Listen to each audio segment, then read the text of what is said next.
하나님의 말씀은 창세기 31장 17절에서 20절까지의 말씀입니다. 제가 읽도록 하겠습니다.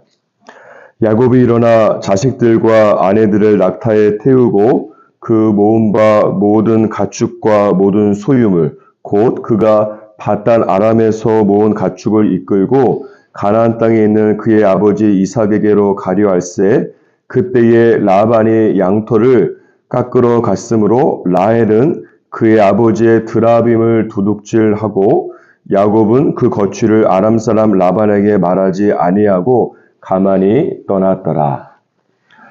계속해서 인생 중에 동일하게 결핍을 경험했지만 그 결핍에 대한 반응에 닿았던 라헬과 레아를 살펴보고 있습니다. 레아는 지난 시간에 살펴보았던 것처럼 4명의 자녀가 있었지만 남편의 사랑이 없는 결핍을 경험하게 되면서 그런 상황 속에서 하나님께 기도하면서 하나님을 깊이 만나 영적인 결핍이 먼저 채워지게 되었습니다. 그리고 영적인 결핍이 채워지게 되자 남편의 사랑이 없는 결핍은 더 이상 문제가 되지 않는다라고 고백했습니다.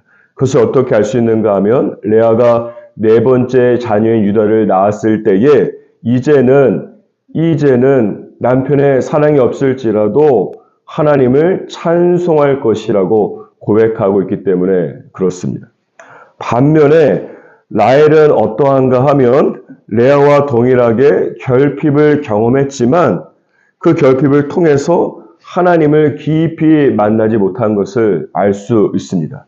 저희가 서두에 읽었던 창세기 31장 18절 19절 말씀을 보면 라헬은 남편 야곱과 함께 아버지 라반의 집을 떠날 때에 라반 가정의 수호신인 우상인 드라빔을 가지고 나왔기 때문에 그렇습니다. 라헬이 정말 깊이 하나님을 만났다라고 한다면 어떻게 우상을 들고 나오겠습니까? 레아와 라헬은 처음에는 그리고 세상적으로는 라헬이 레아보다 앞서는 그런 인생을 살았습니다. 창세기 29장 17절 말씀에 보면 레아는 시력이 약하고 라헬은 곱고 아름다웠다라고 말씀하는 것을 보면 알 수 있습니다. 하지만 레아와 라헬 두 사람의 인생은 마지막에 가면 갈수록 레아가 훨씬 더 영적으로 축복된 삶을 살았습니다. 레아는 늘 열등감을 느끼고 매일 패배하던 라헬을 영적으로 역전하게 된 것입니다. 그 이유가 무엇입니까? 레아는 그녀의 인생 중에 결핍은 있었지만 하나님을 만나서 영적 결핍이 채워진 반면에 라헬은 자식이 없는 결핍을 경험하게 되면서 하나님을 깊이 만나지 못하고 영적 결핍이 충분히 채워지지 않았기 때문에 그렇습니다. 사랑하는 여러분, 라헬이 하나님을 전혀 모르는 것이 아니라 하나님을 알고 있는 사람입니다. 창세기 30장에 보면 라헬은 자녀를 낳을 때마다 하나님과 연관을 지어서 이 자녀들의 이름을 짓고 있기 때문에 그렇습니다. 그런데 문제는 무엇인가 하면 라헬은 하나님을 알되 하나님을 깊이 만나지 못한 것이고 하나님을 예배하되 하나님을 예배 속에서 어중간하게 경험하게 되면서 하나님께 기도하게 하되 기도를 통해서 온전히 응답을 받지 못한 것이고 하나님께 나아갔지만 하나님을 깊이 만나서 영적으로 온전히 체험과 터치를 받지 못한 것입니다. 그러므로 레아와 같이 온전히 하나님을 깊이 만나서 기도 가운데 예배 가운데 말씀 속에서 영적 결핍이 채워지는 것이 정말로 중요한 것입니다.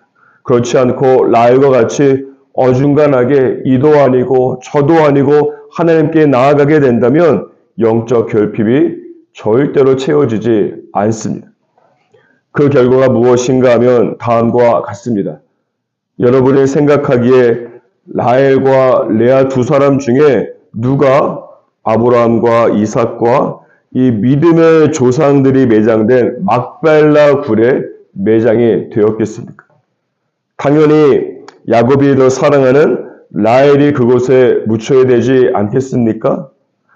그런데 재미있는 것은 막벨라 굴에 장사된 것은 라헬이 아니라 바로 레아가 장사되었습니다. 라헬은 베델로 여행하는 도중에 벤자민을 낳다가 죽었습니다.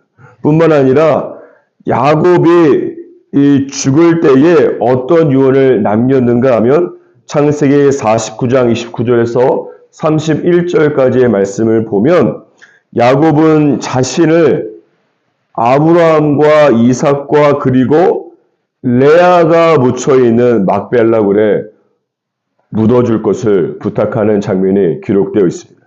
이것을 보며 라헬의 입장에서는 남편은 내 편 같지만 영원한 남의 편이 되어버린 것입니다. 나 좋다고 그렇게 따라다닐 때는 언제이고 죽을 때는 언니 레아와 같이 매장되었기 때문에 그렇습니다.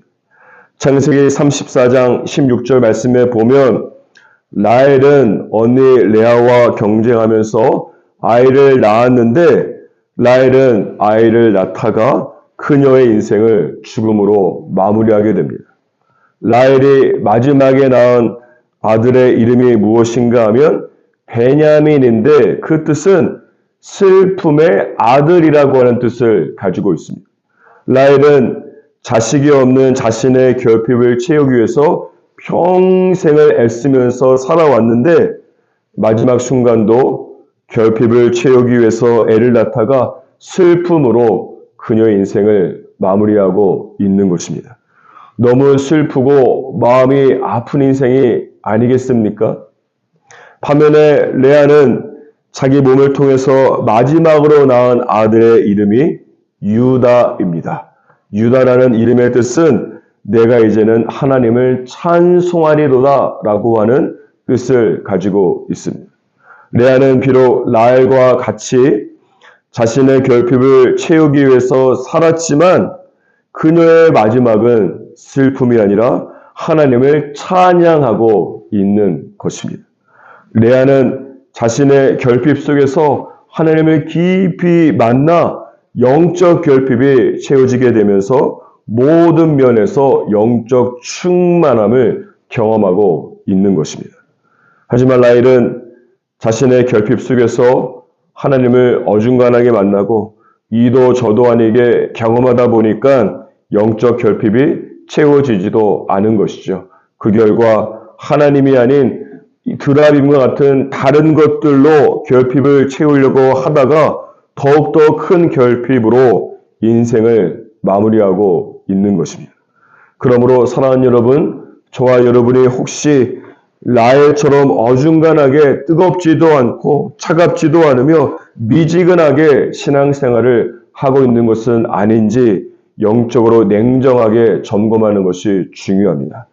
저와 여러분 모두가 인생 중에 결핍을 경험하면서 살아가지만 어떤 분은 레아처럼 하나님으로 깊이 체험을 받고 상황과 관계없이 더 이상 문제가 되지 않고 하나님을 찬양하는 인생으로 그 인생을 마무리할 수도 있는 반면에 또 어떤 분은 라헬처럼 하나님으로 어중간하게 체험을 받으면서 하나님으로 채워지지 않은 부분은 다른 것으로 채우면서 슬픔과 후회로 인생을 마무리하게 될지도 모릅니다. 사랑하는 여러분, 매일마다 하나님 앞에 나와서 예배하고 말씀 듣고 기도할 때에 온전히 하나님 한 분으로 100% 체험을 받으면서 여러분의 인생이 깊은 영적 충만함 가운데 그리고 내 인생을 마무리할 때에 하나님을 찬양하리로다라고 하는 찬양의 고백으로 살아가는 저와 여러분이 되기를 주님의 이름으로 축복합니다.